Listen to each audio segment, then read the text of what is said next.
Gosh. Hey everybody, welcome back to another episode of the Women's Fittest. We are chick chatting minus Melissa. Melissa is like, she is living her best life. She just moved to Texas and she's super busy and she's gonna come on when she can. But Brooke is fresh off an airplane.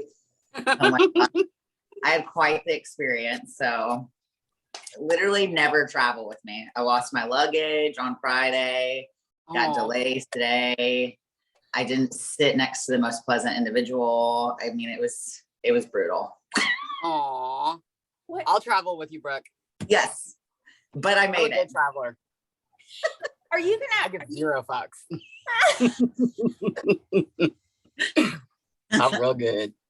Kira's like sleeping on the person next to her. She's like, I hope you don't mind. I'm real friendly. I don't know if I smell bad because I still can't smell from COVID. But really? Yes. It's weird. How long? I have like a weird scent in my nose, but it's not. I don't even know what it is at this point. I feel like it's maybe like burnt bacon or like maybe it's like turkey or ham. I don't know, lunch meat of sorts. I don't know. But it's nasty. So funny. I talked to a girl this weekend that had COVID and she says that she just has like a burning smell in her tongue. That's what she has. Yep. That's pretty much like the best way I can explain it. It's like it's like this burning smell. And like I stepped in a pile of dog shit one night because I didn't see it and or smell it. So it's kind of like, it's fun in a way, but it's kind of not fun. I took piano lessons when I was little. My piano teacher's house always smelled like ham. Like every time I walked in there, it was like so gross. It was like right after lunch. I feel like she's like had the carving board out and was making like a whole freaking sandwich. A carving board. You guys, it's a holiday ham. Every day. How bad is COVID though? That like if you think about that, it's super weird that nothing else affects your changes your smell, not just like deleting your smell. Like what is it affecting? That's like a big deal. That is weird, isn't it? I don't know. I probably have like half my organs, but I wouldn't know. I've done worse damage in my past, so it's fine. This is just like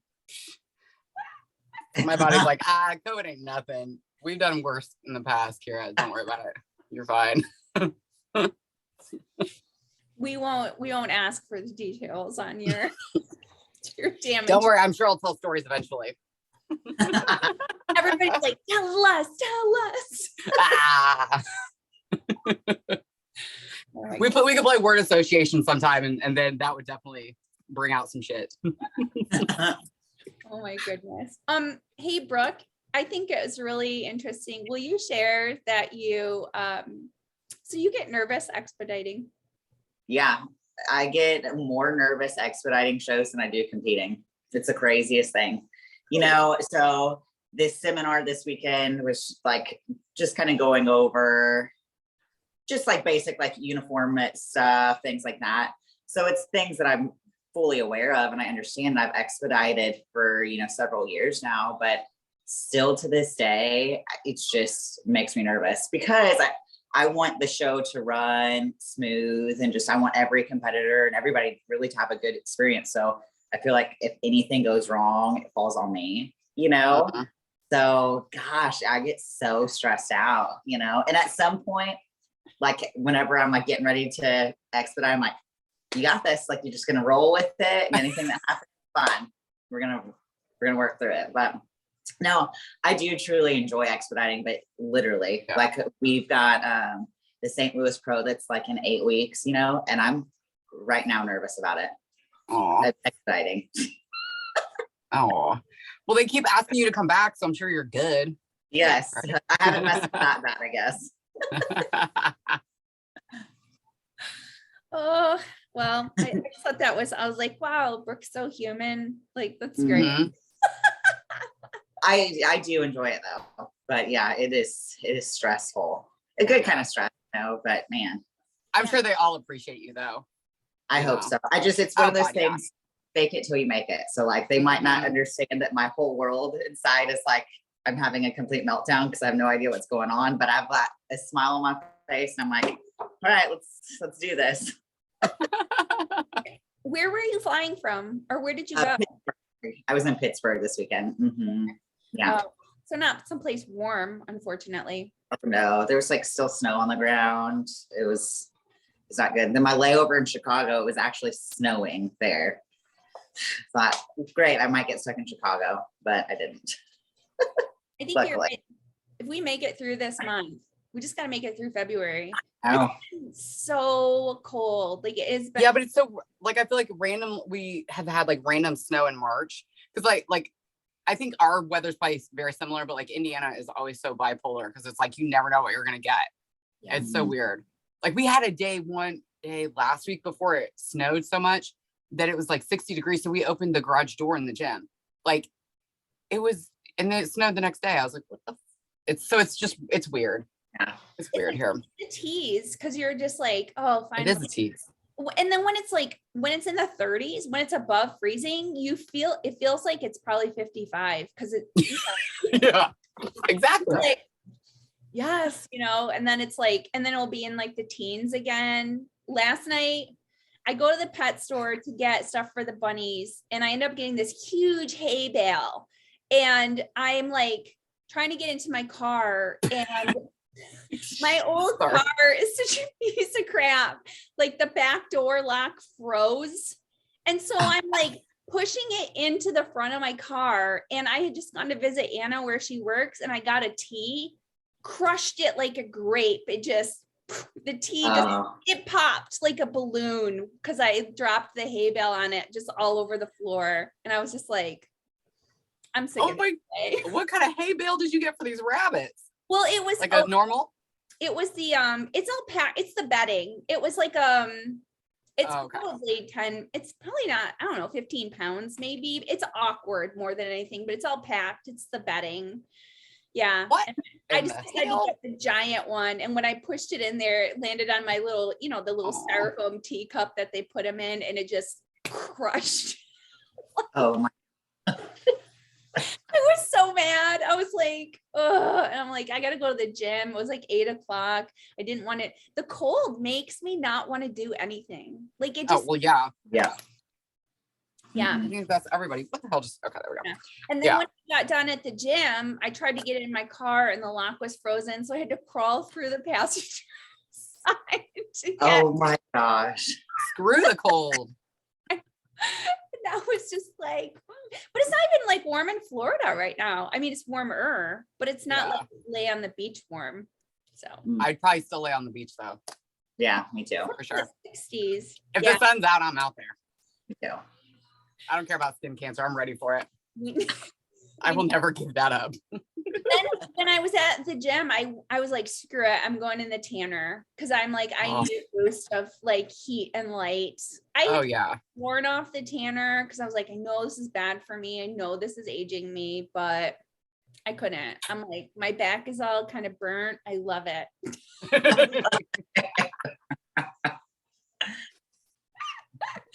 I'm like, I'm pink. I'm glowing. Now you have to wear backless shirts just to show it off. Okay.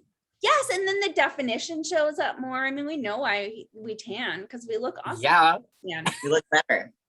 You look healthy as you're killing your skin cells. Whatever. I was gonna quick mention that there are more accounts are getting hacked like crazy on Instagram. Yeah. Mm-hmm. Like, don't click on anything. Yes, do not click on a really link. And like people are getting stuff that says it's like from Instagram or an Instagram related account that they violated some guidelines. Block them. Immediately block them. They're not legit accounts. Like Instagram will never contact you via your account. Like it's through email. It'll be through your email. That's what happened with mine. I fell for that crap. And and I should have known better because it was like the grammar was a little off. And I'm the grammar police here. And I was just like, this is sketchy, but I'm going to click anyway because curiosity at 40 years old still. So yeah, and there we went. There she went. So like, no, there's no deals. And I don't know if people fall for this because they're like, I think other companies too, like pretend to provide something. I don't even know what it is, but I was like, there is nothing you can provide me free right now that is worth risking my Instagram account for, not that big of a deal. But if you have a significant following, you built that up, Anyways. Was that your Michigan accent? Fouling? No, that is Anna makes fun of me all that. She has a list of her notes of every time I mess up a word, and she's like, I'm writing that one down. That's really funny. She's such a kind of like your grocery store thing where everything's a nickname for you. Yeah. No, I still wrote. That's funny. That was my nickname in college. Yeah. Oh my goodness. Yeah, I always push words together because I think my brain goes faster than my mouth. And like I was telling her a story and I said the person who murdered her, but I said perderer. And she was like, oh, perderer.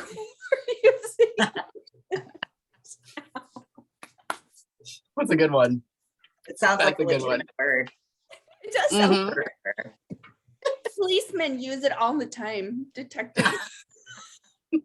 What's the perderer? It sounds like perpetrator. Yeah. A little bit of everything. Yeah. Actually, if we're gonna make up words. If we're gonna start, I kind of like that one. Put it in the box. Put it in the suggestion box. It's a good one. It was my nickname. A good one. It was my nickname in college. Yeah. So I just responded. I didn't get into an argument with somebody on Instagram, but somebody made this comment about how people here's my question. Do you think trainers and coaches need to look healthy?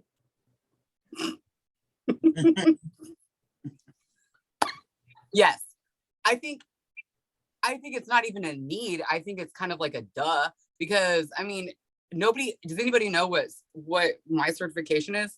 No, nobody knows my background. All they know is like that I've competed, but outside of that, they don't know like the technicalities of it. So because I look a certain way, initially that's why people hire people. They don't care about the certification. They look a certain way, I completely agree. And I think you have to your definition of healthy can vary from person to person. And what I mean by that is like your coach or your trainer doesn't have to look like a professional bodybuilder. You know what I mean? You don't have to be on that magnitude, but you need to relatively look healthy and like you're in shape. And I guess my philosophy is whenever you're training somebody and you're trying to help them learn and establish new healthy lifestyle choices, that you need to lead by example. Because if it were me personally and I was hiring somebody, if they can't even live their life that way, then why am I going to pay them to try to tell me how to live? You know what I mean? To help me. So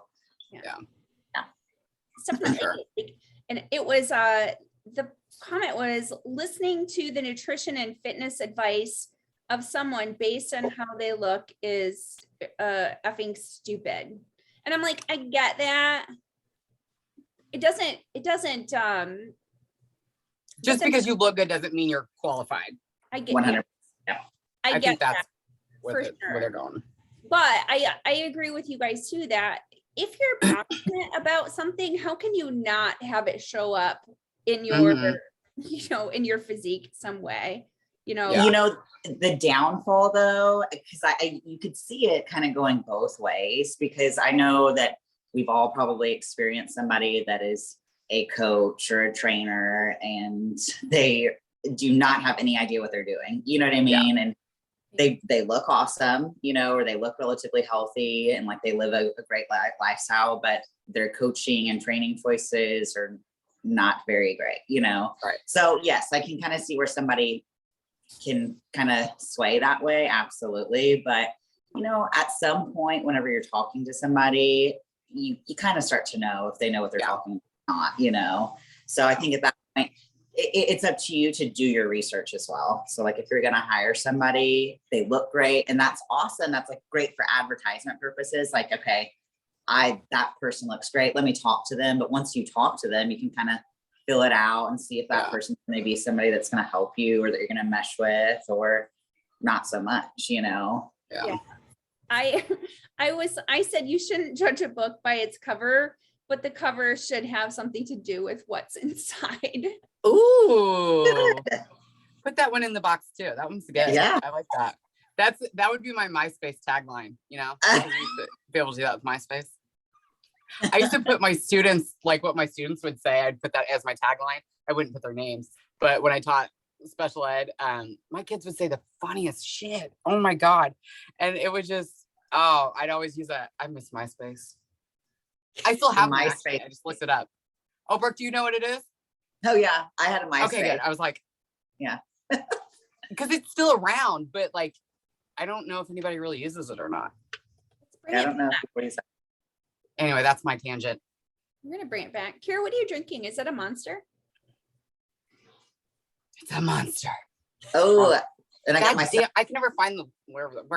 Wow, I don't know where the camera is. See? Oh, son of a fuck. Brooke, I tagged you in the Celsius page. I don't know if you saw that. I was like, I didn't. Sponsorship. I know. Look at me, Celsius. What flavor is that? It is kiwi guava. Do you like it? I love it. My friend gave me a box of them because she didn't like them. I love them. Is it like is it flavored or is it just scented? No, it's flavored. It's flavored. Let me smell. It might be scented as well. Why would you drink something that's just scented and not? What is that possible? Those like bubbly drinks that are disgusting. It's just fizzy water. It tastes like somebody whispered the word strawberry over your shoulder while you're drinking it. It's like the buble. Yeah. That's so gross. You like think you're gonna get something and you're just like, this is just water. It's biting me. And then I smell. It's whispering. Yeah, they're like, what flavor is it? Strawberry. Oh. Okay, this one's watermelon, ultra watermelon. I don't even know if I taste it. I don't know. Life sucks now. Kira, how long has it been since you had COVID? Thanksgiving. Oh my gosh. Yeah. Oh. So not only did I miss my favorite holiday because of food, but yeah, then about third day into it, I lost my smell and taste, and now I still don't have it like full. Like I can't tell if I can taste stuff unless if it's like really sweet. I can, but all I can say is like it's sweet. I can't really tell you like what the flavor is. Yeah. It's weird. I mean, I don't mind, like that part is not really that bad. It's the smell, because I get like weird, like the burning smell in my nose, like it will randomly like make me nauseous. If that makes sense. It's just weird. That's awful. Yeah. What is your? That's the only part that's annoying. What is your guys' favorite holiday? Woo, Halloween is mine. My daughter's too. She loves Halloween. I love it. Yeah. Probably like Thanksgiving, because then comes Christmas right after it. So it's like, and like I said, I love food. Love food. It's not a secret. It's not a secret at all. But so yeah, like, yeah, definitely Thanksgiving. Yeah. When's your birthdays?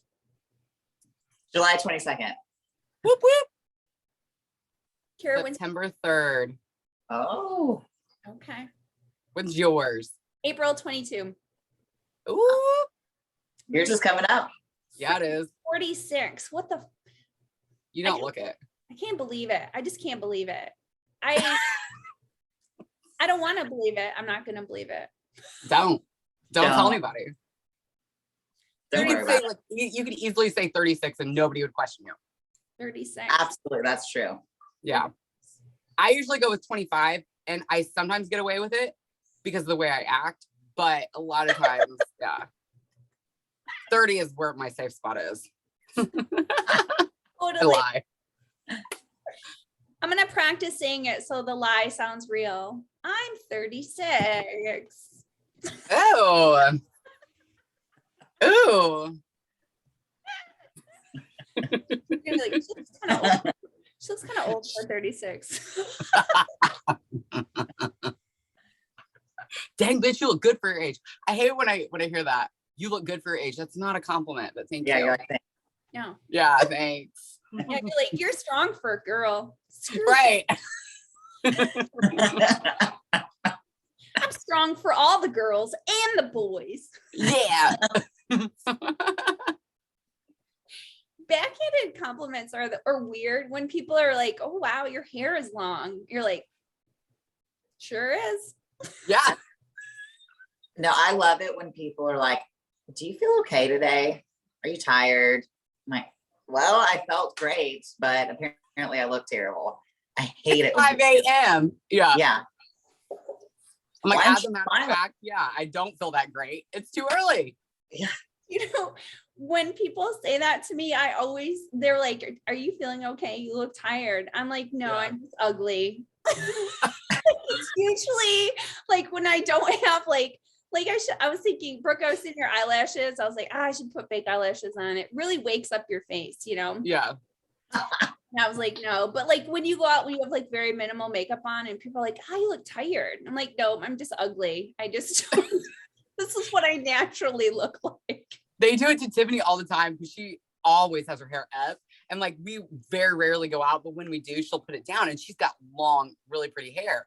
So people are like, oh my God, they don't even recognize her. Or they'll be like, oh my God, you look amazing. Like they go nuts over her. And I'm just like, what am I, chopped liver? No, but back to her, I guess. No, but it's like, she's basically my twin. How rude. She's like, how bad do I look on a daily I know. basis? You're so loud. I know. That's so terrible. Thanks for the compliment. Really. When did you decide to hire a coach for prep or off season?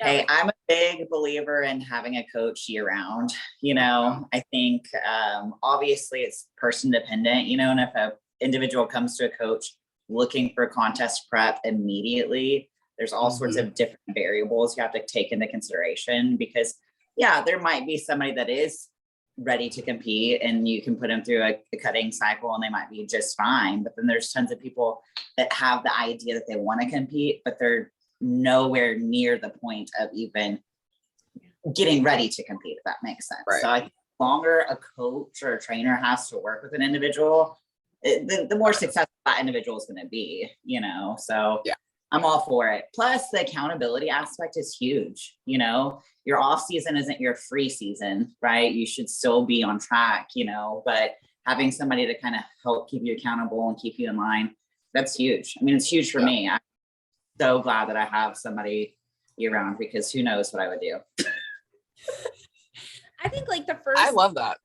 I think the first step is like, I think people need to be honest with themselves about, I know I wanted to talk about why people don't get results. I think that's really important. And I think people need to be honest with themselves about how they're like doing in the gym because, you know, I only work with people online.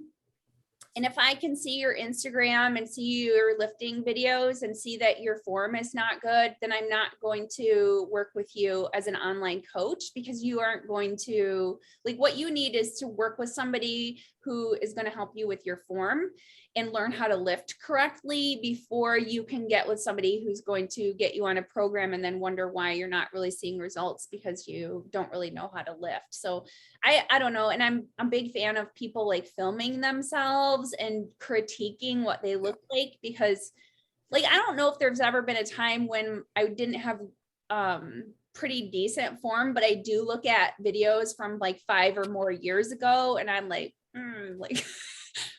moving pretty fast there, Deb. Like moving fast for your age. I know. Like you lifted and you were like, you know, like you're on like the hammer over, you know, the hammer strength press or whatever. What? And you're just like, you know, like I would be like, why am I like just pumping? You're on the bicep curl machine. What are you talking about?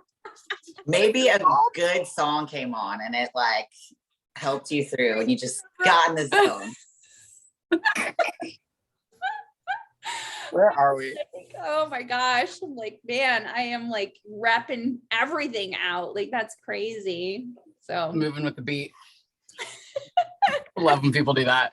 Oh my gosh. But yeah, I mean, yeah, I agree. You're absolutely right. Hiring, I mean, if you plan to do something with it or you want to progress, hiring somebody who, you know, like the girl that I was working with me and stole a program from me, she's going to be able to progress very well on her own. I hope she's listening right now.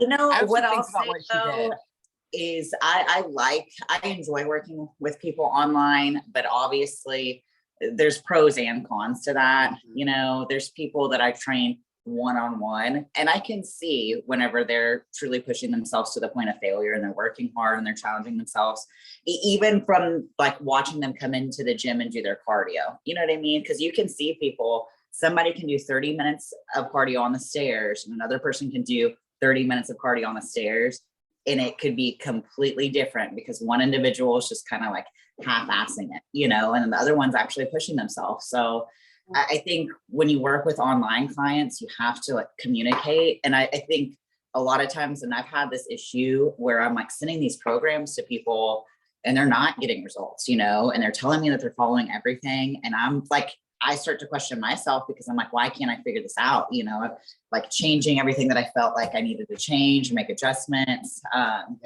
But something that I do have is I do have clients send me videos of them doing like they're lifting just so I can see, because sometimes somebody thinks that they're pushing themselves hard. They're really not. Or maybe their form isn't good and I'll critique them on that, you know. But it's a whole different level, like the whole online training. Like I said, I do like it, but there's times where it does frustrate me a bit because I start to question myself. If someone's not being honest with me too, that sucks, you know, because I tell you how many times I'm like, do I really know what I'm doing? Because I can't seem to figure this out, you know? No, I think that's so valid. And like online is so much different. And I mean, like we all know our bodies like really well, so we can have online coaches with no problem. Like we've done this so many times. And I agree though, like hiring somebody immediately when you have your mindset for something, like I think that is just, it's so much more beneficial. Plus you can get to know that person so much better and how they operate. But maybe I'll tell you a story. Maybe this will make you feel better about and when I used to coach people, I would always be like, what is going on? What am I not doing right? Well, one of my girls, like I had worked with her several years, but one year, like she was getting in shape, a little bit slower than normal. But I think we were just kind of like, you know, being a little bit, we are doing things a little bit differently. And she was going to do junior nationals, I think. Anyway, she kept like making progress, but you know, slower than normal. But I knew like once we really tightened things up, I knew it would just like go immediately. But she, you know, she's one of those people that still had like, she has a 6-pack and she's like, you know, getting tighter and tighter. But like then all of a sudden things just like stalled out. Well, she lives about an hour and a half from here. So she came down one weekend for a bodybuilding show. And I was like, we need to pose in person. So she did. She came out in her suit. And I was like, Duff, what is happening in front of me? Because then like in pictures, it's one thing, but in person, you're like, she turned to the side and I was like, bitch, you're pregnant. Oh, but I think you're pregnant. And she was pissed at me for saying that, but she went home, took a test and she ended up being pregnant. So my point is, you could just see it, but in the pictures you couldn't tell. But like when she, like in person, it is so much different. Like you can see it in person so much better than like online. So like I was like, what am I doing wrong? I kept thinking that. And then when I saw her, I was like, I should have told her not to. I should have told her to wrap it up. What the heck? But what do I know? I ain't getting pregnant. But no, but for real, like when it's so much, if you can get somebody in person, yes, absolutely. It's great. It's very helpful. Yes. My point is you want to hire a coach that is going to be beneficial at the level that you are at. So that's what I think, because a lot of people aren't going to be honest with themselves, even if they think they've been exercising or going to the gym a long time. The time doesn't matter. It is, your level is based off how well you are performing in the gym. And that involves form and it involves intensity, you know, because if I get somebody who can work out, you know, who are like, oh, I don't need a rest day. It's like, well, then you obviously didn't push yourself the last 3 days, because like sometimes I can't even train 2 days. If I do 3 days in a row, I usually can't do 3 days in a row again without needing, you know, and I also have an active job. So there's all these other variables that come into play as well for energy expenditure. But like, you know, if you're just like, oh, I can't stand not doing something on my rest day. And it's just like, you aren't pushing yourself, you know, enough with your workout. Because you should need your rest day. So, and that does take some practice and repetition, I think, as well. And I just feel like people aren't always honest with themselves. Like you aren't ready to do a show because you're not going to look good on stage, because you don't know how to connect with the muscle, because you don't really know how to train yet. And you should probably be practicing these patterns and these repetitions for another year, so that you are recruiting more muscle fibers and you don't end up having like looking skinny soft on stage, which is what is going to happen, you know? So, you know, I blame social media for like a lot of different things. Yeah. like literally, obviously, I think social media is huge and I use it for like my business, you know, but it's also like terrible, because I swear to you, you do have to be honest with yourself. So you have all of these people, and I would never want to deter anybody from competing. I love competing, you know, I enjoy it.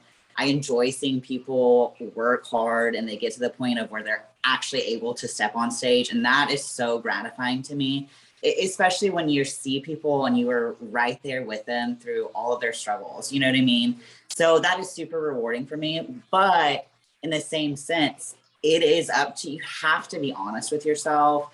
And I think a lot of people go on social media and they see things that aren't real. They're not practical. Or maybe that did happen for this individual who was pretty overweight and they shed a ton of pounds, and for some reason they just look like amazing, you know, and they did it a short amount of time. But that's not realistic. You know what I mean? You have to think about your physique, what's attainable for you. And I just don't think people do that, you know. And then obviously you have coaches that use the whole social media to their advantage. I can get you this way. I have all of these different methods. My methods work better, you know, so on and so forth. And I think people kind of buy into that, you know, which is unfortunate, because I think there's a lot of people out there that are obviously just kind of scamming people, you know. Yeah. And it sucks, but if you know, we all, okay, so I'm going to say this because I don't want anybody to ever think that I put myself on the same level as you guys, but I think we all have had a good genetic background. I mean, I looked good for my first show. I just never took it to the level that you guys did. So I think, again, with being honest, is what did you have to start with? How quickly are you able to build muscle in the first place?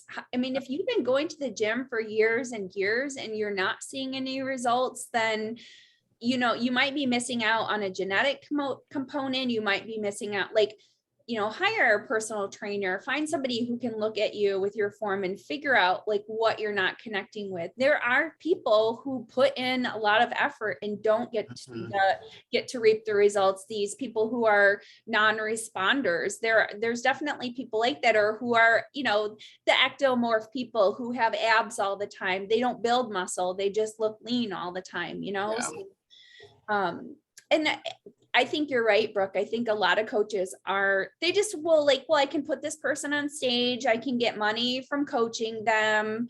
You know, it's like, you would want it to be a good experience. Like I would never, like, I don't know. I mean, think about anything that you're bad at and that, you you wouldn't do well in. What's the best experience that you could have with that? You would be better suited putting your energy towards something else and focusing on that. You go to the gym and make yourself healthy on a regular basis, and that's good enough. You know, I mean, I'm never going to be an Olympian.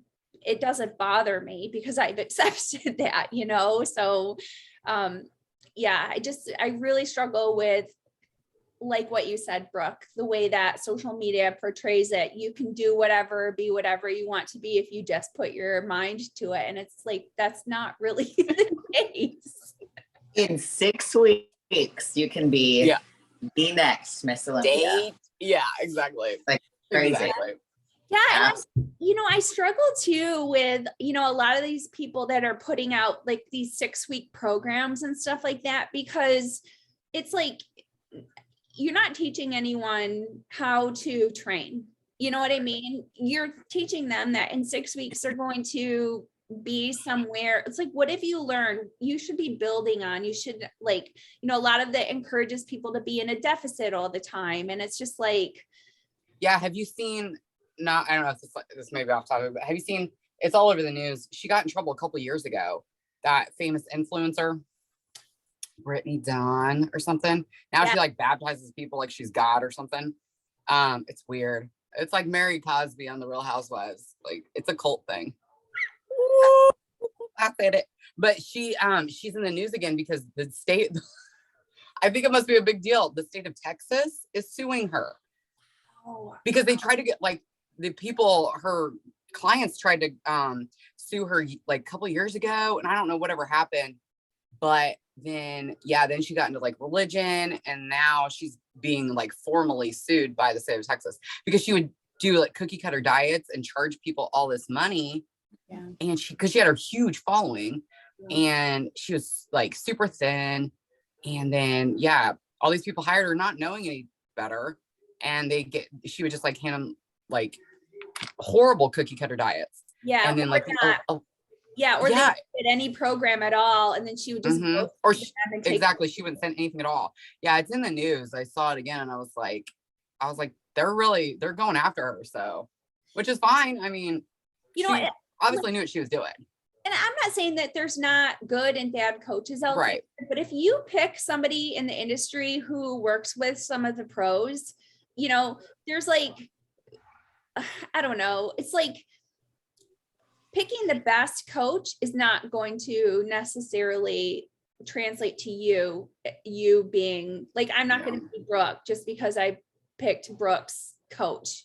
Mm-hmm. They're going to make you be your best you. And it might be the same as if you hired somebody who charges half as much, you know what I mean? So there's a lot of variables that come into play with that. Yeah. That is such a valid point though, because I think a lot of times you see these top level coaches, and obviously they're gonna advertise their like prize athletes, right? The ones that are, winning shows or going to Olympia and winning, things like that. And I understand that, who wouldn't, but as an individual, you have to understand that if you go to this particular coach, you might not be the next Miss Olympia. You might not ever turn pro. You know what I mean? So I think that is something that's so huge for people to understand. Yeah, you still might be hiring a good coach, but you're very different than this other individual, and I think a lot of times people don't understand that, and, something that I think does happen, I do obviously know that there's bad coaches out there, but sometimes it does bother me when you have somebody that's like bashing coaches or they're bashing the industry because they had to do like crazy amounts of cardio and they didn't have to eat, or if they weren't able to eat a lot of food. And I understand that. Who doesn't want? I don't want to do outrageous amounts of cardio, and I don't want to have to like starve myself. But there's been times where I've had to do outrageous amounts of cardio and I did not enjoy it, and here I am having a top level coach tell me to do this amount of cardio, and I did it. And, I obviously didn't enjoy it, but I would never go and shame somebody, because I had to do that much cardio or I had to eat a little bit less. Like my diet, my cardio regimen, that might be completely different than somebody else. And you know what? Mine might suck a little bit more than somebody else. They might be eating more than me. They might be getting less cardio, and I think people really have to understand that. Obviously, I do know, again, that there's bad coaches, so know the difference, but also understand that your results might come a little bit slower than somebody's, and you also might be having to put in a little bit more effort and suffering a little bit more, which sucks. It's not fun, but that's just kind of how it goes sometimes.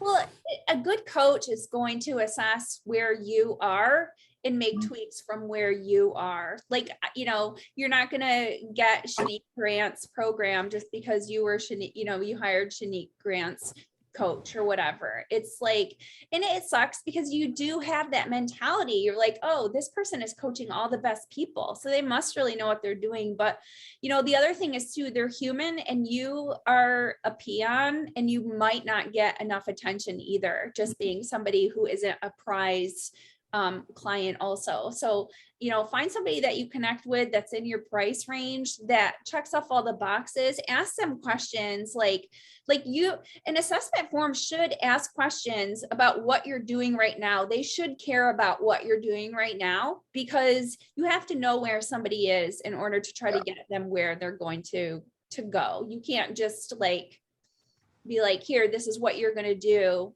It's like, I always use this statement, like when people are like, how do I get bigger biceps? And you're like, well, what are you doing now? You don't just offer suggestions because you don't know what they're doing now. Like, what's not working, then we can get rid of those variables and start working on things that are working. So yeah. Let's see here. Somebody asked, spreading fats into every meal or pooling them into a couple of meals. How do you, I don't know. Do you want to talk about you want to talk about how you set up your meals maybe?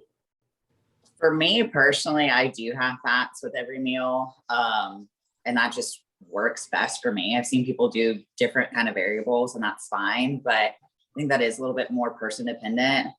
But for me, the sources of fats that I use olive oil, nut butters, avocado. And I just kind of a rule of thumb for my meals is I have a carb source, lean protein source, and a fat source. Yeah. Right. That's really, that's kind of what I do too. Cause the way I explain it to people from doing their diet is, I'm like, you have two energy sources typically, and that's carbs and fats. And so like at night when you're not doing anything, this is kind of my rule of thumb. At night when you're like not as active, have fats instead of carbs, because more often than not, I've found that people are more sensitive to carbs. But again, I think you just have to figure out what's best for you. I personally, I'm like you, Brooke, I like to spread the fats out. I don't like to have a whole bunch at once because it doesn't feel good to my tummy. So that's why I don't. But I think you kind of like with those, you just have to play around with that and see what works best for you individually.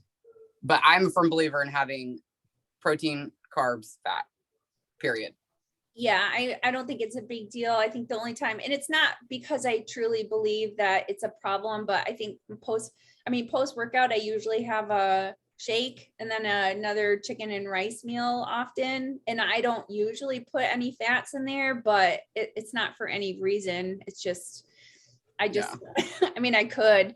And, it does help you stay full longer. It slows down that whole digestion. Right. This helps with satiety. So the fats are definitely important. You just kind of have to play with it and figure out what works out best for you. Some people have them like more in their last meal too, just to kind of keep you full before bed, especially if you're dieting. So, there's not like, there's myths out there like, oh, you're not supposed to mix them, Mix them all. No. What did you say? I said I mix all the things. Yes. I think a lot of times people are just terrified of fat, right? Like carbs and protein don't make you fat, fats make you fat, right? Like that's what people think, and I think that that's just something that's been like ingrained in our heads for so long. So like, just because something's fat free doesn't even mean it's good for you. Maybe as in like, it could be that the fat's been taken out and all this other junk has been put in. So actually you should have had the full fat version. You know what I mean? So don't be afraid of fat. Fat obviously serves a purpose and it should be in your diet. But obviously anything in abundance is not going to be good. Right. Yeah. So just back. I always have I've seen people whose diets are, within reason. I think, 60 for a female. I don't know. I don't think I go much above 60 grams in a day, I would say. But I also feel like, depending on your calorie allotment, you want to have carbs for energy for your lifts. And so sometimes people are like, well, I really like eating like nut butters and whatnot. I'm like, well, if you've got like 90 or 100 grams of fat grams in a day, you aren't giving yourself you're probably going to compromise on your carbohydrates too. And then, maybe you're only able to put them like before your training or something. And I think it's really important to have carbs before and after your training. So yeah, again, I mean, more to play with. It's always something that you can play with. Do you think a big oh, go ahead. So I think too, like for me personally, so how I eat is I have 3 carb meals before I train, right? And all of those meals have fat. So I have like 2, my first meal has peanut butter, my second meal I'll do olive oil, and then my pre-workout meals, cream of rice, protein, and peanut butter. Yes. Yeah, I love it right there. Yeah, but I feel like truly for me, I have to have that because I can't lift like first thing in the morning. I have to have some meals. That way I feel good. I feel strong, energized, especially if I'm doing like a heavy leg day. I couldn't go in there first thing in the morning and off of one meal and train. I mean, I could do it, but it'd probably be a terrible workout, But in the same sense, there's people that like they can get up, they can eat one meal, they can go and train hard and heavy. And I always think that that's kind of person dependent too. Like, when do you feel at your absolute best? Do you feel good with 3 meals in? Do you feel good with 1 meal in? But I think whatever it is that you choose to do, you have to remain consistent. And like, I almost tell people to take notes, like acknowledge how you're feeling, after you eat 3 meals, do you feel bloated? Do you feel more fatigued, or do you feel energized? Do you feel strong? Are you getting good pumps or not so much, But I think people, they slack on the consistency aspect because they do something for like a couple of days and they're like, oh, this isn't working for me. But I'm like, it's been a couple of days. You don't know, your body have to keep going. Yeah. Don't you think too that like people probably wouldn't correlate how they're feeling for their training with the amount of meals and water that they're putting in their body? Because I think a lot of people choose to train in the morning, possibly fasted, because they have to do it before they go into work or something like that. And if that's your only option, or it works for you to actually get your lift in, that's fine. But like, I 100% agree with you, Brooke. Like, I've had friends who are like, we're going to go train in the morning at 8 a.m. You want to come? And I'll go, but it feels like a warm up to me. It's like, it feels like 50% of a training session. Like, I just don't have the energy for it. And somebody might say like, oh, well, that's just because I'm a morning person or not a morning person. But I think it has a lot more to do with, like you said, how many meals you've gotten in, how much water you've gotten in. So you have to make sure that you're actually fueled and hydrated before you can just assess, is it the time of day that I can lift, or that I feel best, or what are the other factors that are, coming into play with that? Yeah. And people truly, they don't assess those measures. You know what I mean? So like, I have clients, and I say this because it's happened on multiple occasions, so I'll train somebody and they're just like, it might not even be a hard workout, but for whatever reason, they are dragging and it is hard on them. And they'll acknowledge that. They're like, man, why is this so hard for me? And I'm like, well, let's talk about, what did you eat yesterday? What have you ate today? Have you drank enough water? And always there's something, whether, oh, I haven't really had that much water today. Oh, I went out and drank last night. I haven't slept. Or people are like, oh, I haven't even ate today. You know what I mean? And then they pass out. Yeah, exactly. And it truly amazes me sometimes, when that happens. And it's hilarious because all of my clients will acknowledge this. They're like, I know you told me not to do this, but it's like they don't even understand that is the case. And so how you're living your lifestyle, whether it comes down to hydration, proper nutrition, adequate amounts of sleep, that's all going to affect your performance, and people truly, I guess they just don't understand it. I don't know, but you just have to hold yourself accountable. You have to acknowledge how you're feeling, and assess yourself, And first thing in the morning, you are dehydrated. you wake up in the morning, you've basically, for every couple of extra, like you can be like 12% more dehydrated with 3 extra hours of sleep. That's why you weigh less when you wake up later in the day than when you wake up like at 7 a.m. versus 10 a.m. So, I don't remember the exact statistic, but again, like a 3% dehydration can result in like a 30% decrease in athletic performance. It's crazy, so it's like, even if you can't get a meal in, the first thing that you should be doing is, getting 24 ounces of water in you, an hour before you head to the gym in the morning. If that's your only option, make the most of that, that situation. If you can't just, optimally train at 3:00 in the afternoon, like you would like to, then make sure the other variables are taken care of so that you're doing the best you can with your situation. It's nuts. I know so many people who train fasted, and I couldn't do it. I'd be like, you'd find me in the gym dead. Yeah. Yeah. Yeah, it's true though. When people don't drink, or you're right, Kira, they either pass out or they get nauseous or sick to their stomach. Yeah. Yeah. So dehydration, that's huge. Okay. Do you think a big bulk is necessary to gain enough size for figure? I don't know. I mean, I don't think a big bulk is necessary. Well, just remember, all the weight whatever weight you put on, you're going to have to take it back off.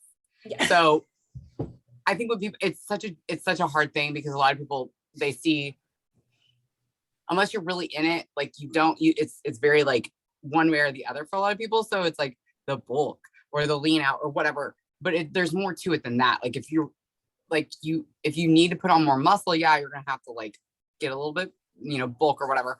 But you don't want to put on so much so that you are going to have to take more time to take it off.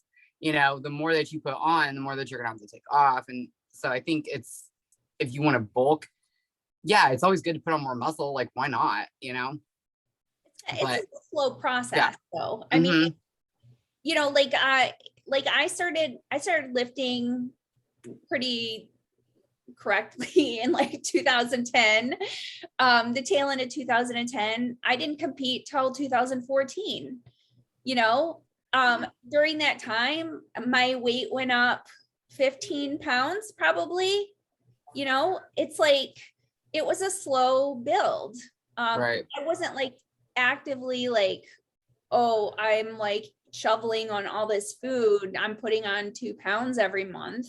It's a slow process. And I wouldn't necessarily, when you use the term bulk, you get this impression like you're putting on a bunch of fat along with muscle, but you should spend a time, 1 to 3 years, periods of being consistent and building and making sure that you're in a surplus of calories, or if you're overweight, at maintenance, so that you're using your body fat as fuel. And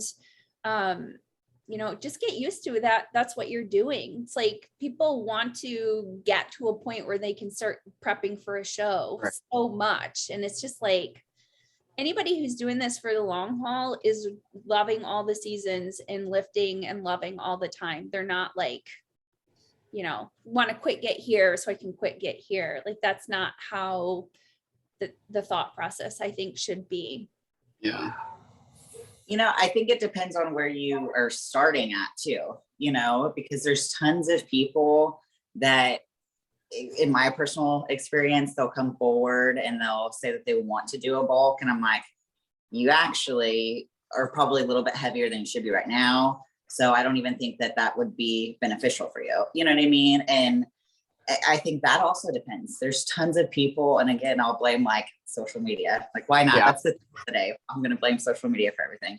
But I think bulking is such a generalized term that everybody uses it, right? So, oh, I'm in a bulk, I'm going to do a 6-week bulk or whatever. And sometimes I'm like, well, okay. People are eating dirty foods for their bulk. Oh, I'm bulking. I've heard that so many times. And I just don't even argue with people. If I hear it, I'm like, whatever, do whatever you think. You know what I mean? If it's not like a client of mine, I will never argue with. I'm just whatever.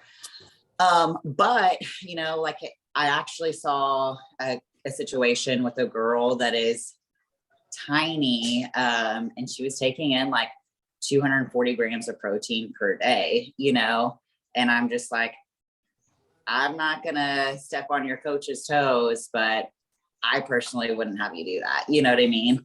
But it's so crazy to me. Again, it's like these people will put full trust into somebody, and you think that like 110-pound girl taking in that much protein, to me, I'm like, oh, that's a red flag. You wouldn't do that. But some people see that and they're like, oh my gosh, that's great. I'm getting so much food and blah, blah, blah. And I'm like, yeah, that's the problem. You're getting way too much food. You look like you're getting way too much food. So sometimes you don't need a bulk, you might need to kind of even see where you stand. You might not even know how much muscle you truly have if you've never cut.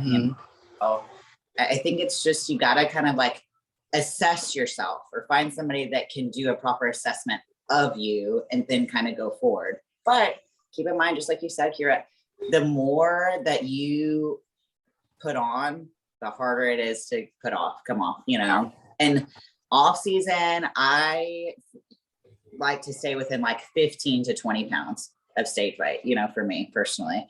And really, it kind of seems like my sweet spot is 18 pounds over stage weight. If I get to 20, that's kind of where I start to feel like not so good, like my performance isn't very optimal, kind of lethargic, and I know at that point I kind of need to take things back a little bit.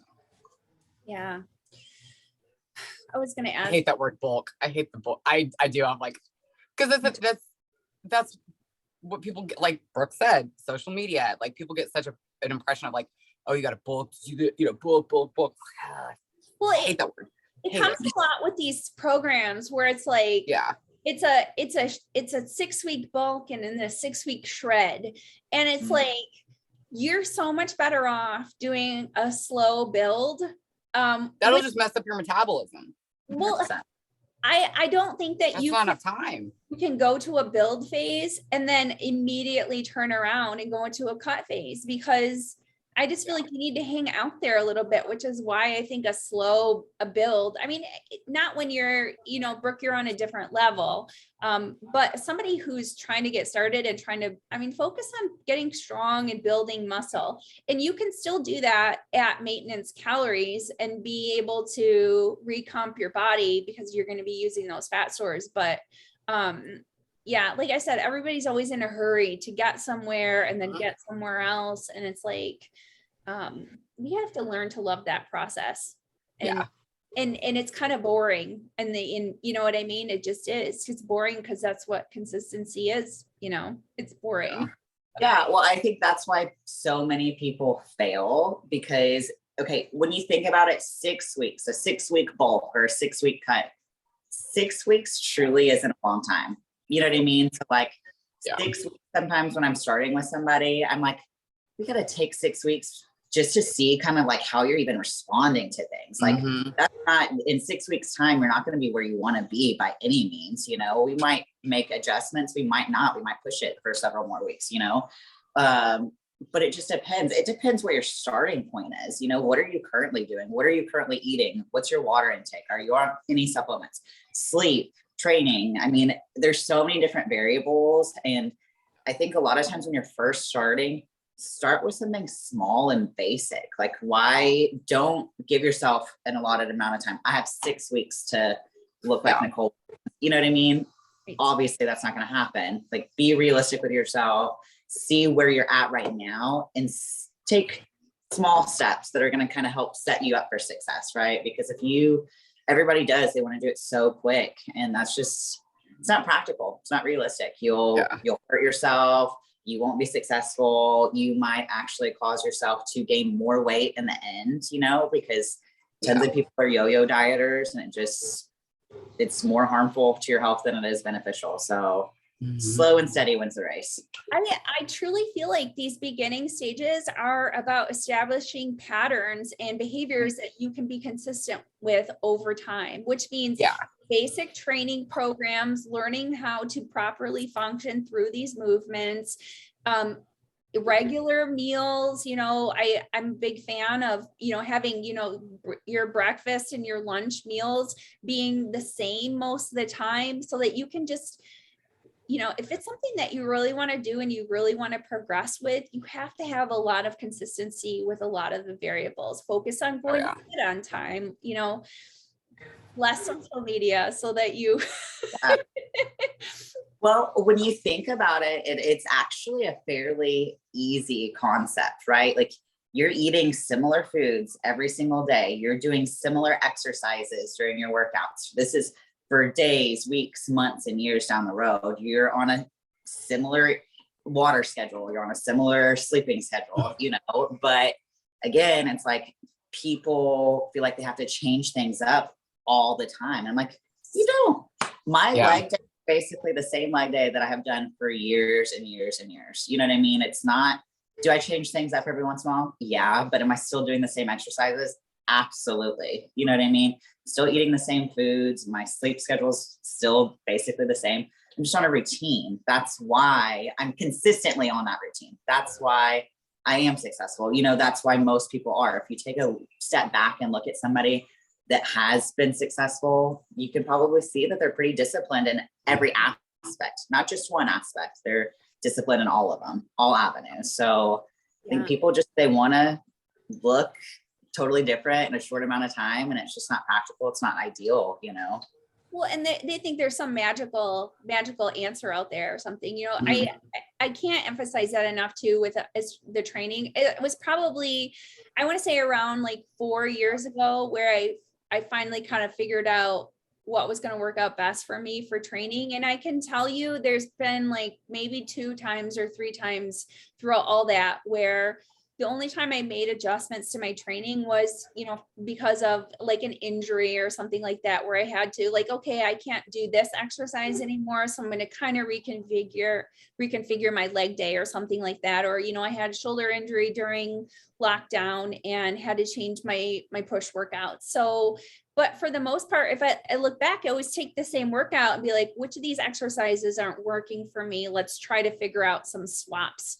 But for the most part, everything has been the same. And I would never be like, oh, I'm going to do a shred now. So now I'm going to superset all my exercises and get my heart rate up and hop all over the place and like totally not do my squats anymore, do a lot of high rep, high volume. Like, people change their training for what their goal is too, to me. And I think that's really bizarre as well, because it's just like, like why are you now, like, you feel like you have to sweat more in the gym because you want to drop body fat versus like you can take your same training program and reduce your calories. And,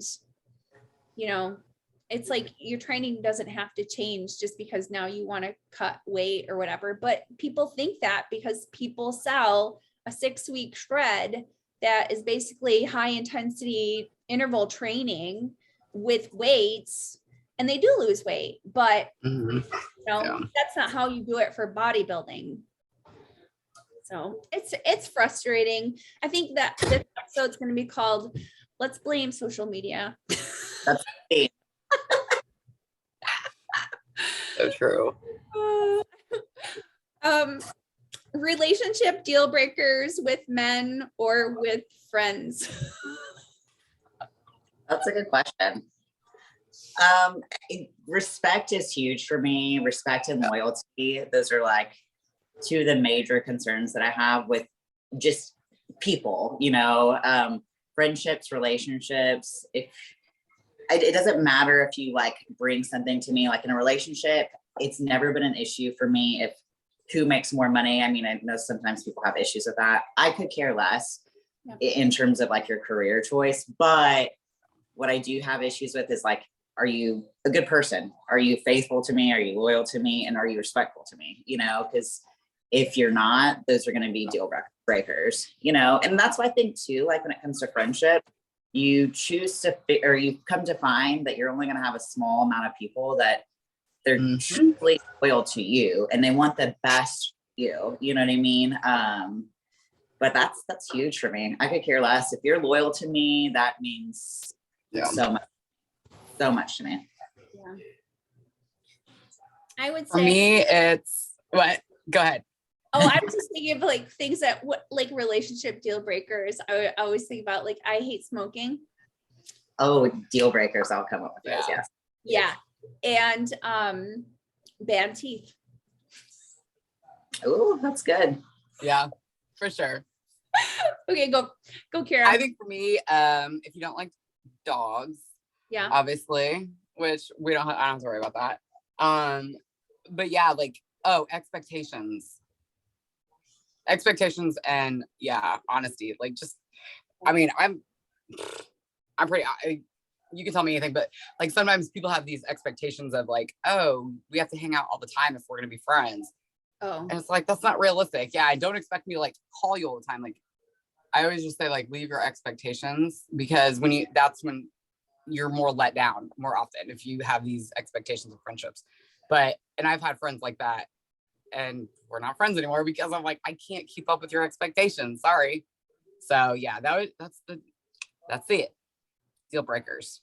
Yeah, I think deal breakers for me is smoking's huge. Like I'm not good with cigarette smoke. I grew up around cigarette smoke, and I, as a kid, would get so embarrassed because kids could like smell me, and it was me, reeked of cigarette smoke because my parents smoked. It was just, everybody did then. So smoking is huge for me. I can't stand just the smell of cigarettes. Yeah, so that's a major deal breaker for me. And I don't like arrogant people. That's kind of a deal breaker for sure. Definitely. It definitely is. I think with my friends, I'm really drawn to people who are hard workers. And that's a respect thing for me. I just like people that are driven and can respect that, I'm the same way. I've had people who commented about my parenting. We're not friends anymore. Yeah. I'll give you an example. I had a girlfriend when we were struggling more, when we had less money, and I've sent Anna to the private school since she was little, and it's expensive, but it was important to me, Yeah. And she would constantly, and it's not like I complained about like not having money or not being able to do different stuff, but she was like, you would have so much more money if you didn't send your daughter to private school. Said that a lot. I was like, I couldn't. I'm like, you know what? This means a lot to me. My faith means a lot to me. This is, my parents sent us, all three of us, when we were poor. So I know it's important. And, it's just like, so questioning, I guess that's a respect and questioning my values. If I like, I'm not going to be like, or whatever it is. Like, I also, I've been celibate for a long time, and that's my choice.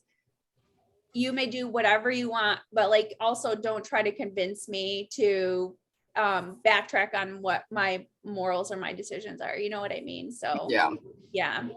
So You'd be so much happier if you got some dick. Is that what it is? I'm just joking. No, I would never say it. No.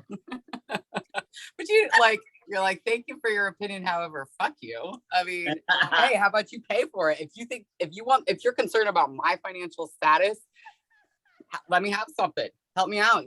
Like, I think that's weird. Like, putting your daughter first. Like, how can you even say anything about that? I don't know. Right. And we were, but girl, everybody goes through your struggles, and you just look for opportunities to pull yourself up further every opportunity you get. So it's like any situation that you're in that's kind of dire, I still am going to make choices based on my morals and, hope that it works out. But it's not going to help me out more if I make a decision not based on faith, and then it doesn't work out either. So it's like, no, I'm better off making a decision based off of what I am firmly believing in than, so yeah, I think it kind of goes back to respect. It's like, I'm an adult. I can make my own decisions, either back or let's just, let's not talk about it. We'll know this is a topic we don't need to. Disagree. Yes. Yeah. Oh my goodness. So now all the men know what to do and say if they're looking for, except for you, Kira. I'm taken. She's taken. I'm taken. Brooke, you had talked about your topic of a struggle that you overcame during the week. Oh my gosh. Which struggle? Because I had a lot this week. Oh. It was a terrible week, honestly. Oh my gosh. Yeah, this week was just, it was brutal. Yeah, I'm like, which struggle did I talk about? Which one? Because I'm serious. There's been so many of them. I was thinking about this. I think it might have been last night or the night before. For me, it's like when things are bad, it's just me trying not to react to things. It's like trying to ride it out. That's the hardest thing because I had a talk with my therapist like last week, and she was talking about when you're grieving something. She said, I think it's really important for you to feel whatever you're feeling. And I think it is important for us to feel whatever we're feeling, but it's really hard to not react how we're feeling. You know what I mean? And to also just move forward and, accomplish the goals that you need to do in a day sometimes. So yeah, like that's kind of I noticed a couple of times where I just was like, and you have to understand too, like what is enough? Like, okay, so maybe you're not going to be like a rock star this week, but you accomplished the things that you needed to, and then just be like, you did it. That's good enough. You know what I mean? And sometimes good enough is okay. Like we don't always have to be like, nailed it, 100%, killing it, slaying the list of things that need to get done or whatever. So I feel like sometimes we have to just give ourselves permission to like, you know what, you did enough today. And if you push it, tomorrow is going to be worse because you're not going to have enough, for that right now. So like learning how much energy you have to give towards something and what needs energy, I think is huge. And that was a big thing this week for me, just like, yeah, I had a client, and this is years ago, but it just stuck with me. And they had told me that your 100% could vary from day to day. And that always stuck with me because I always felt like that was pretty valid. Like there's some days that everything's going exactly how it should. Everything's perfect. I feel great. Like I feel like I conquer the world. And then there's days where it's like, I'm just doing my best. Like make it through the day, but I'm still like putting one foot in front of the other, and I'm gonna give myself a little bit of grace, and I have to remind myself about like it's okay. This isn't you failing. This is just you kind of getting through it. You're kind of rolling with the punches, and man, it's tough sometimes. Earlier this to be week, everybody's cheerleader and trying to like, that's where like, Tiffany and I always talk about this, and I'm always like especially if I have a client at 5:30 in the morning every morning, and I'm not a morning person, as in like I don't have any energy, and I'm just like still waking up. But I'm always like, I've learned to just be real honest and be like, nah, today's just not the day. Fuck it, let's just work out. It ain't about me anyway. So like I've learned that it's okay if I'm not like happy-go-lucky all the fucking time, even though people expect that, and I'm like, it's just not always going to happen, and I'm all right with that. And I think once I've learned to be okay with that and not meeting everybody's expectation with it, I'm just like, it is a weight lifted off my shoulders. I'm like, it's cool to be cranky sometimes too. Like it's okay. I'm still gonna get my job done because I'm more honest about it and I'm not trying to force anything. So for me, that's because we're everybody's cheerleader for the whole day, and it's like, oh yeah. Sometimes most people understand after a while too. They're like, okay, we get it. When you're somebody who's like very driven, you can base your worth a lot on like the things that you accomplish and what you get done in a day. And I was thinking about this the other day, when I'm struggling or I feel like I don't get things accomplished I'm not where I wanted to be, it can turn into like this, like I don't really like myself right now. But I was thinking about how like I don't have to always like myself, but I have to always respect myself. And I am going to put up the boundaries that I need to in order to, to get through something. So I just. Are you okay? I want to give you a hug. No, but I thought that, I just think that I like that because, you have to respect the decisions that you're making for the time that you are making them in order to get through what you need to get through. And that doesn't always look like, Brooke, like what you said, it doesn't always look like 100%, but it's your 100% that you can give at the time. So Yes. Yeah. Yes.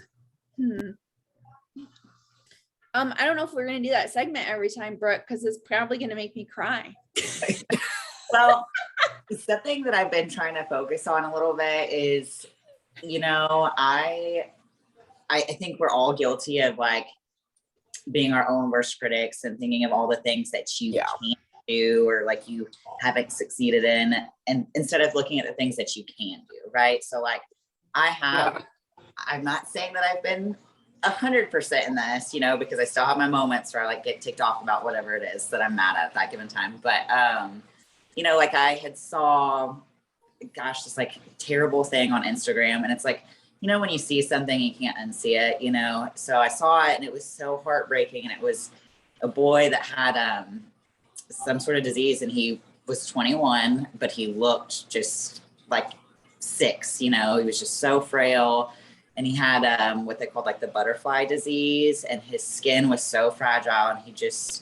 And I saw a video of him, and his mother was putting bandages on him. I mean, this is like a daily process, and he was just in pain and screaming. You're talking about, he's got a little pit bull as his like little buddy companion, and I love it. Yeah. Okay.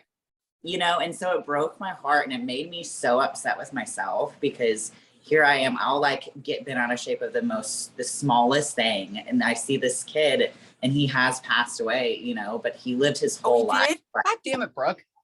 I know. Now it's like we're all crying. Yeah, he passed away. Oh my God. And so it like broke my heart, because again, like I'll complain about anything and everything. And to see somebody that never could even walk, like he could never even take steps on his own.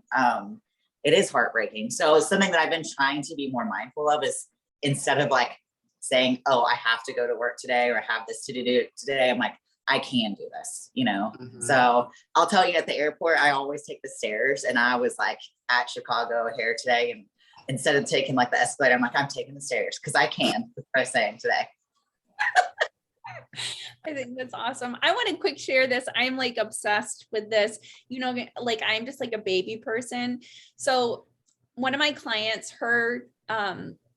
she had shared on her story. Now I'm just obsessed with this story, but this woman had, so she found out she was 11 weeks pregnant, and there were twin girls, and they were sharing a sack or something like that that's not healthy. And the ultrasound tech asked if they wanted to terminate the pregnancy. And of course they were like, no, they're believers. And they, so she goes through all this. I had caught up with the story now when the babies were born. So they were born at 24 and a half weeks. And the one baby lived 11 days, but the other one is now, she's 100 days old in the ICU.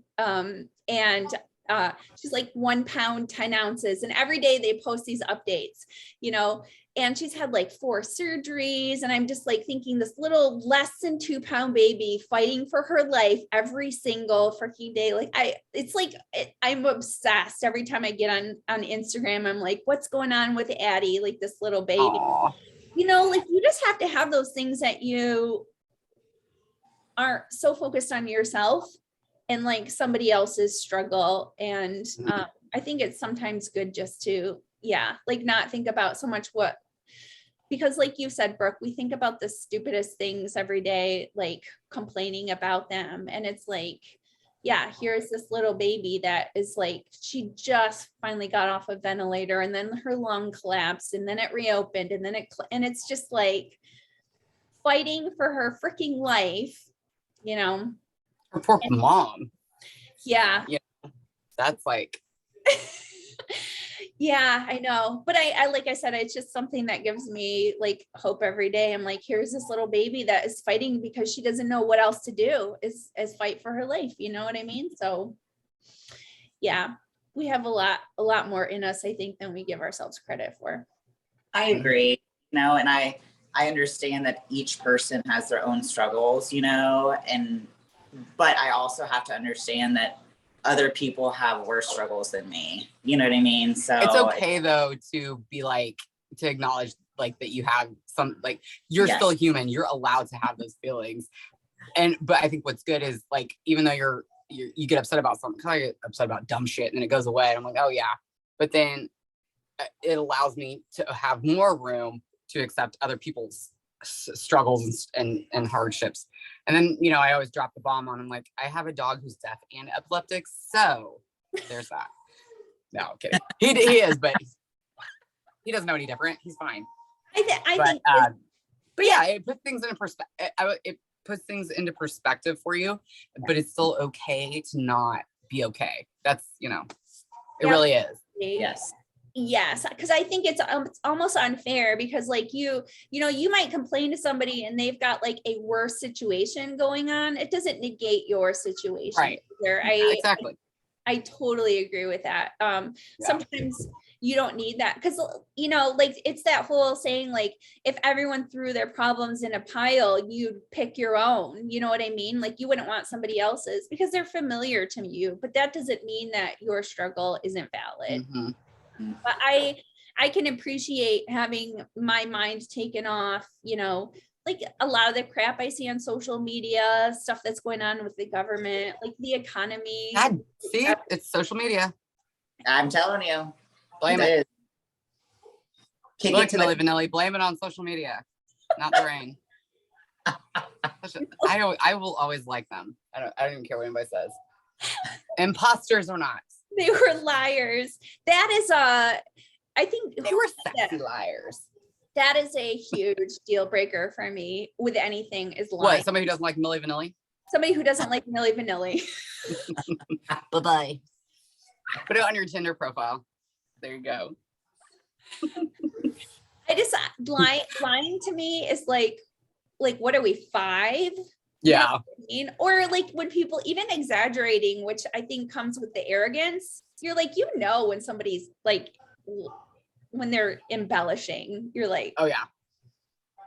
Well, my when you hear a story and you're like, you were there whenever this story took place, you know, and someone's explaining it and you're hearing it, and I'm like, that didn't happen like that. Yeah.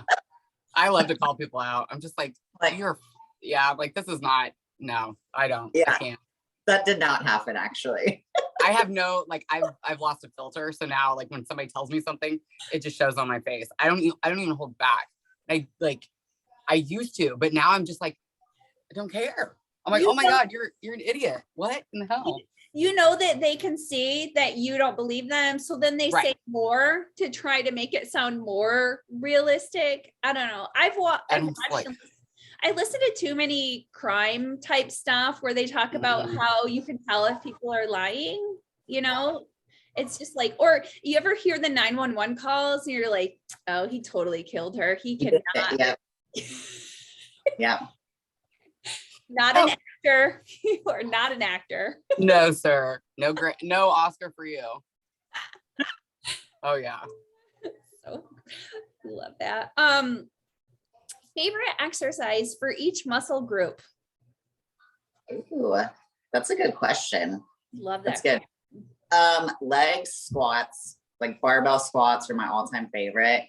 Chest, barbell bench press, back. Like I'm a big person on deadlifts. I think these are all exercises that were like taught to me at such a young age, but they're so like such staple movements for me that's what I do. Yeah.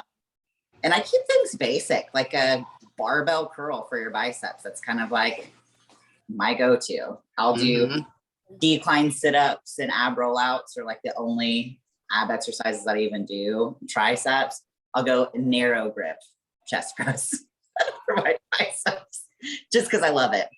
Yeah. Those are good. For legs, mine is I love an elevated Bulgarian split squat on the Smith machine. That's my absolute favorite. I'm a lot more into single leg stuff now, just because it has doesn't have as big of an impact on like with fatigue in the central nervous system. And I feel like I have a lot more imbalances now. So I like doing unilateral type stuff, but I don't think anything nails the leg better than a Bulgarian split squat type of a movement. I love those. I hate them, but I was like, you have to do these if you want to see any type of like like progress. That's how I feel anyways. Let's see, for back, one of my favorite, I love bilateral dumbbell rows, and I also like a tripod stance, like a single dumbbell row. I love those. That was a John Meadows thing, because I used to do kneeling on the bench, and when you stand, with your legs like, and then you brace your arm in front of you, it stops your hips from torquing, and then it's like all back. So I love those. What else?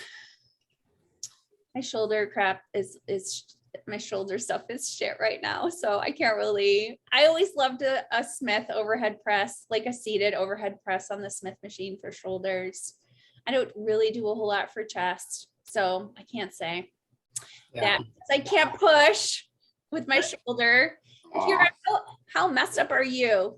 Don't make me girl. Let me just tell you, I'm messed up, but like I work around it. I still push through it. I love deadlifts too. For me, because when I was like powerlifting in between like shows when I first started, it was like the thing that built my back up the most and like gave me the most density. So between that and like rack pulls, those are probably my favorite.